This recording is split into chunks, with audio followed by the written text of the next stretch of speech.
ತಾ ಹೇಳಿದನಲ್ಲವೇ,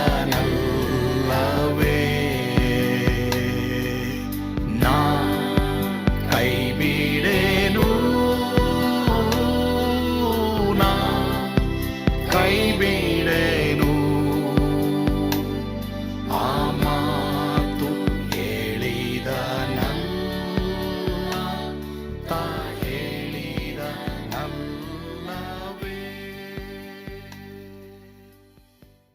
ಯೇಸು ಕೈ ಬಿಡನು ದೈನಂದಿನ ಸತ್ಯವೇದ ಅಧ್ಯಯನಕ್ಕೆ ನಿಮ್ಮೆಲ್ಲರನ್ನು ಆಹ್ವಾನ ಮಾಡ್ತೇನೆ. ಇಂದು ನಾವು ವಿಮೋಚನಕಾಂಡ 11:1-3 ವಚನವನ್ನು ಧ್ಯಾನ ಮಾಡಲಿದ್ದೇವೆ.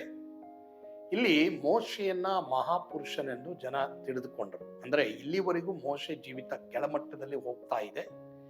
ಅನೇಕ ವೇಳೆ ನಮ್ಮ ಜೀವಿತದಲ್ಲೂ ನಾವು ದೇವರಿಗೆ ಸೇವೆ ಮಾಡುವಾಗ ಇದೇ ರೀತಿಯ ಅನುಭವ ನಮಗೂ ಸಹ ಆಗ್ಬಹುದು ಅನ್ನೋದನ್ನ ಇಲ್ಲಿ ನಾವು ನೋಡ್ತೇವೆ. ಈಗ ವಿಮೋಚನಕಾಂಡ 11:1-3 ವಚನ ಓದೋಣ.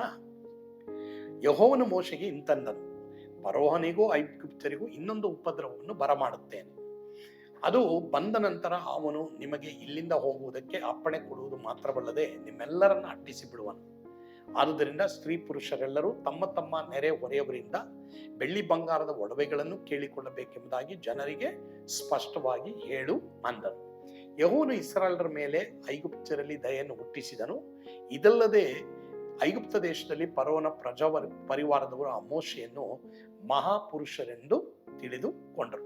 ಈಗ ದೇವರು ಇಲ್ಲಿ ಒಂದು ಲಾಸ್ಟ್ ಉಪದ್ರವನ್ನ ಅಂತರ್ತೀನಿ, ಈಗ ಫರೋಹ ಬಿಟ್ಟೇ ಬಿಡ್ತಾನೆ ಎಂಬುದಾಗಿ ದೇವರಲ್ಲಿ ವಾಗ್ದಾನ ಮಾಡ್ತಾರೆ. ನೋಡಿ, ದೇವರು ಏನು ವಾಗ್ದಾನ ಮಾಡ್ತಾರೋ ಅದು ಒಂದು ವೇಳೆ ಸನ್ನಿವೇಶಗಳು ಬದಲಾವಣೆ ಆಗ್ಬೋದು, ಬಟ್ ದೇವರು ವಾಗ್ದಾನ ತಪ್ಪಿದ್ದೆಲ್ಲ ನೆರವೇರ್ತದೆ.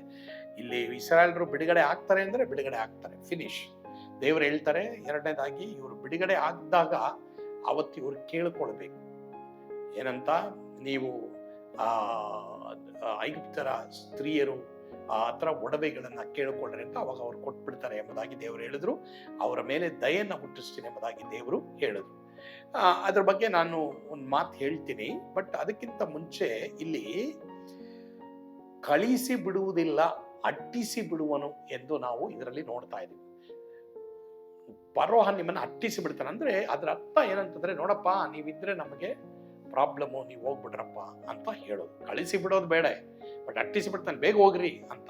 ಸೊ ಕ್ರೈಸ್ತರು, ದೇವರ ಮಕ್ಕಳು, ಸಭೆ ಈ ಲೋಕದಲ್ಲಿ ಇರೋದು ನಿಜವಾಗಲೂ ಆಶೀರ್ವಾದ. ಸಭೆ ಇಲ್ಲದೆ ಇರೋದೇ ತುಂಬಾ ತೊಂದರೆಗೆ ಕಾರಣವಾಗ್ತದೆ ಅನ್ನೋದು ಎಲ್ಲರೂ ತಿಳ್ಕೊಳ್ಬೇಕಾಗಿರೋ ವಿಷಯ.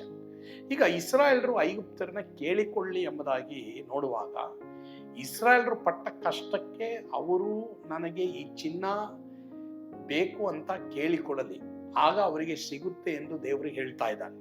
ಅವರು ಭಿಕ್ಷೆ ಬೇಡೋದಕ್ಕೆ ದೇವರು ಹೇಳ್ತಾ ಇಲ್ಲ, ಬಟ್ ಅವರು ಕೇಳಬೇಕು ಅಂತ ದೇವರು ಹೇಳ್ತಾ ಇದ್ದಾರೆ. ಹಂಗಾದ್ರೆ ಇದರ ಅರ್ಥ ಏನು?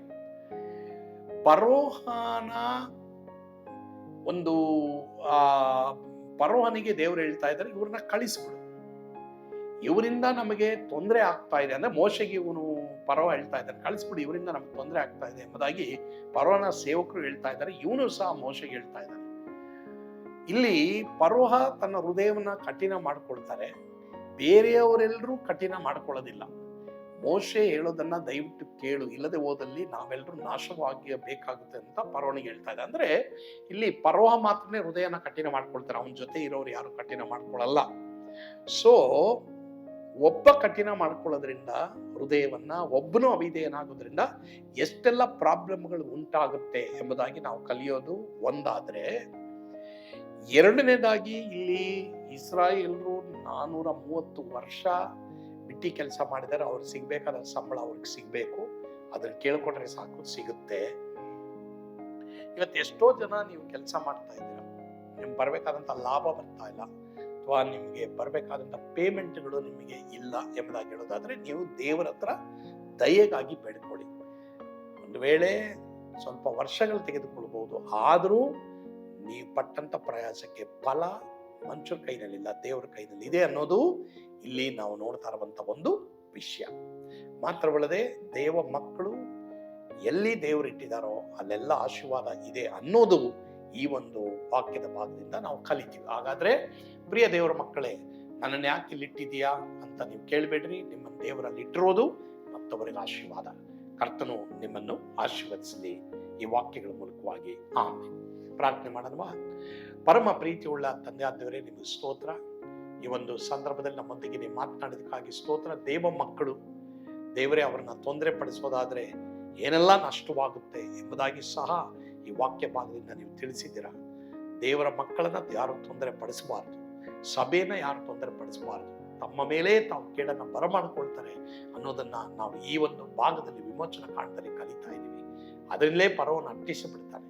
ಹಾಗಾದ್ರೆ ದೇವರೇ ಸ್ವಾಮಿ, ದೇವ ಮಕ್ಕಳು ಇರೋದು ಒಳ್ಳೇದೇ, ಆದರೆ ದೇವ ಮಕ್ಕಳನ್ನು ಬಾಧೆ ಪಡಿಸೋದು ಎಂಥ ನಷ್ಟಕ್ಕೆ ಒಳಗಾಗುತ್ತೆ ಎಂಬುದಾಗಿ ಕಲಿಸ್ತಾ ಇದೆಯಾ. ಅದರಿಂದ ದೇವರೇ ಸಭೆಗಾಗಿ ಸ್ತೋತ್ರ, ದೇವ ಮಕ್ಕಳಿಗಾಗಿ ಸ್ತೋತ್ರ, ದೇವ ಕುಟುಂಬಗಳಿಗಾಗಿ ಸ್ತೋತ್ರ.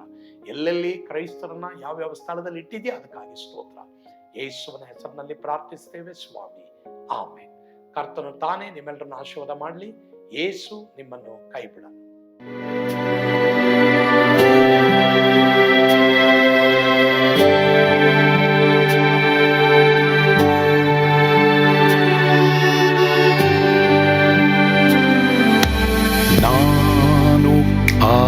ಪಾತ್ರದಲ್ಲಿ ಇರುವಾಗಲೂ ನೀನು ಪಾಯಪಟ್ಟು ಓಡಬಾರದು. ನನ್ನ ಮಾತನಂಬಿ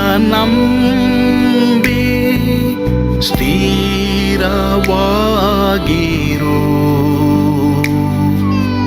ನಿನ್ನ ಬಿಡಲಾರೆ, ಬಿಡೆನು ಎಂದೆಂದಿಗೂ.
ಹೋದರು ಮೇಲೆ ಸ್ವರ್ಗದೋಳು ಬಾದಲಾಗದು.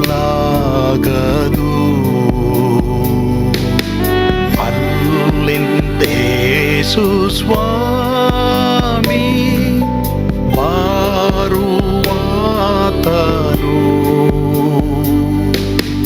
ನನ್ನ ಬಿಡಲಾರ, ನನ್ನನ್ನು ಕೈಬಿಡನು. ನಾ ಕೈಬಿಡೆನು, ನಾ ಕೈಬಿಡೆನು. ಆ ಮಾತು ಹೇಳಿದನಲ್ಲ, ತಾ ಹೇಳಿದನಲ್ಲವೇ. ನಾ ಕೈಬಿಡೆನು,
ಸ್ವಾಮಿ ಬಿಡಲಾರ,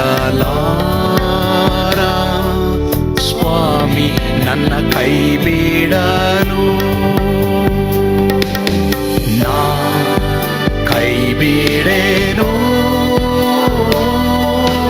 ನಾ ಕೈ ಬಿಡೇನು. ಆ ಮಾತು ಹೇಳಿದನಲ್ಲ,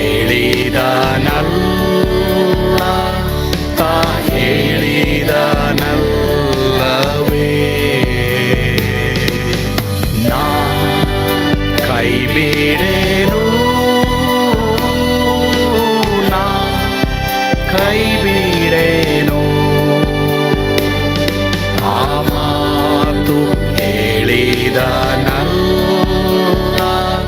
ತಾ ಹೇಳಿದನಲ್ಲವೇ, ತಾ ಹೇಳಿದನಲ್ಲ.